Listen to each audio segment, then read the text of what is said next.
Hi weavers, welcome back to my channel. Please నా channel ఎవరైనా subscribe చేసుకోకపోతే subscribe చేసుకోండి, బెల్ బటన్ని ప్రెస్ చేయండి, లైక్ షేర్ కామెంట్ చేయండి. లైక్ చేయడం మాత్రం మర్చిపోకండి.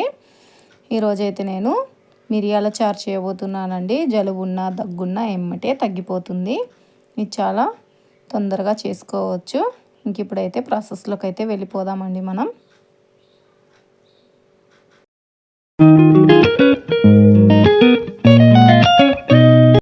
ముందుగా స్టవ్ వెలిగించి ఇలా ఒక 3 టమాటాలని ఉడకబెట్టుకోవాలండి.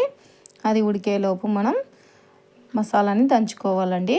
1 టీ స్పూన్ జీలకర్ర, ఒక 10 మిరియాలు, ఇంక ఇవి కచ్చా పచ్చాగా దంచి ఇందులోనే ఒక 5-6 వెల్లుల్లి వేసుకోవాలండి. వెల్లుల్లి కూడా వేసేసి కచ్చా పచ్చాగా దంచాలి. మన టమాటా కూడా ఉడికిపోయింది, ఇంకా మసాలా కూడా అయిపోయింది. ఇంక ఇది చల్లార్చుకోవాలండి. బాగా చల్లారాక ఈ టమాటా తీసేసి వాటర్ పడేయాలండి. ఈ వాటర్ మనం యూజ్ చేయొద్దు. చింతపండు ముందే నానబెట్టుకున్నాను. ఇంకా దీంట్లో పెట్టేసి వాటర్ పడేసి మళ్ళీ దీంట్లోనే నేను మిగతా ప్రాసెస్ చేస్తానండి. ఇంక ఇప్పుడు చింతపండు టమాటా 2 ఒకే దాంట్లో వేసేసి మెత్తగా ఇలా మిక్స్ చేసుకోవాలండి. మెత్తగా జ్యూస్ అంతా తీసేయాలండి. చింతపండులో టమాటాలో ఉన్న జ్యూస్ అంతా తీసేయాలండి. ఏదైనా జలుబున్నా దగ్గున్నా కఫం ఉన్నా ఏదున్నా మనకి ఈ చారు అనేది తింటే తొందరగా తగ్గుతుందండి. వచ్చేది వర్షాకాలం కదా, ఇంకా మనకి ఇలా ఏదో ఒక చారులు చేసుకొని తింటేనే జలుబు జ్వరం దగ్గుతుంది. బాగా మెత్తగా చేసుకున్నాక ఇందులో ఉన్న పిప్పి అంతా తీసేసుకోవాలండి. ఇలా గట్టిగా పిండేసి తీసేసుకోవాలి. మొత్తం ఏమీ ఉండకూడదండి. ఇంక ఇప్పుడు ఈ విధంగా మొత్తం చేసేసుకోవాలి. ఇప్పుడు ఇది పక్కకు పెట్టేసి స్టవ్ వెలిగించి ప్యాన్ పెట్టుకోవాలండి. ప్యాన్ పెట్టుకొని అందులో ఒక 2 లేదా 3 టేబుల్ స్పూన్స్ ఆయిల్ వేసుకోవాలి. ఆయిల్ బాగా హీట్ అయ్యాక పోపు దినుసులు వేసుకోవాలి.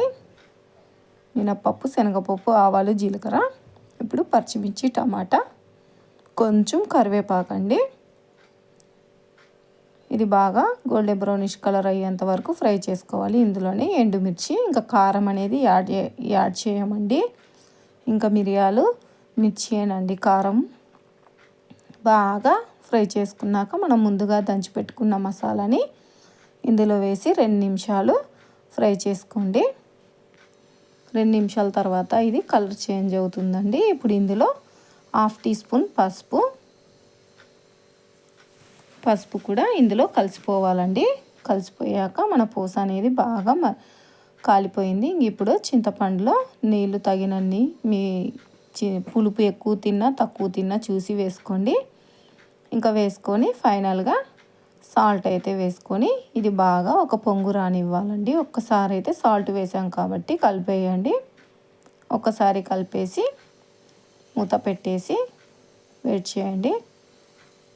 చూడండి, ఇంకా పొంగు అయితే వచ్చేసిందండి. ఇంకా బాగా తెల్ల కాగుతుంది.